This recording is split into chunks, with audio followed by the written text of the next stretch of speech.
First, there is the so-called national escape clause. And let me start why it is crucial to mobilise national budgets. Just if we look today, we spend just short of 2% on average of our GDP on defence. Every analysis today agrees that we need to move north of 3%.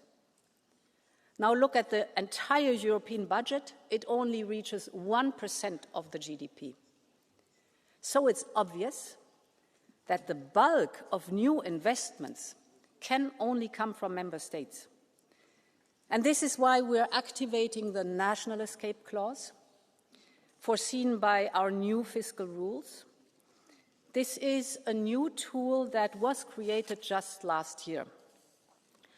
And we propose to trigger it in a controlled, time-bound, and coordinated way for all member states.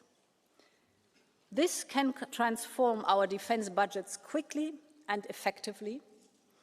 Member states could mobilise up to 650 billion euros over the next 4 years, adding round about 1.5% of GDP to their defence budgets over 4 years. This is massive.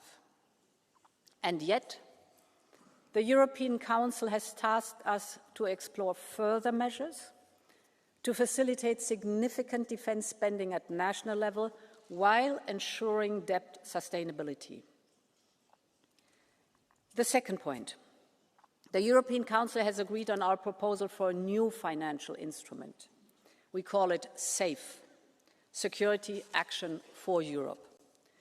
We offer member states up to 150 billion euros in loans to invest following a few basic principles. They could focus on a few selected strategic capability domains.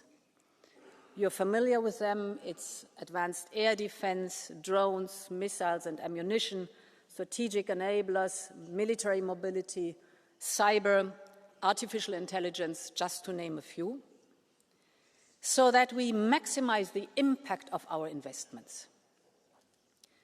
These loans should finance purchases from European producers to help boost our own defence industry.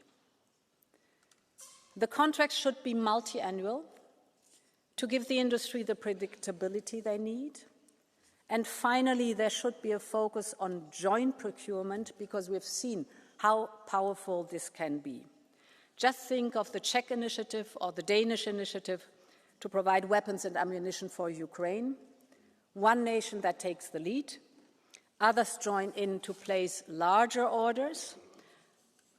Industry then can scale up and prices went down. It was both very quick and very effective. And this is exactly what we need right now, scale and speed. And this is why we have chosen the emergency procedure under Article 122, which is designed precisely for times when, and I quote, severe difficulties arise in the supply of certain products, end of quote. In other words, the 122 allows us to raise money, to lend it to member states, for them to invest in defence,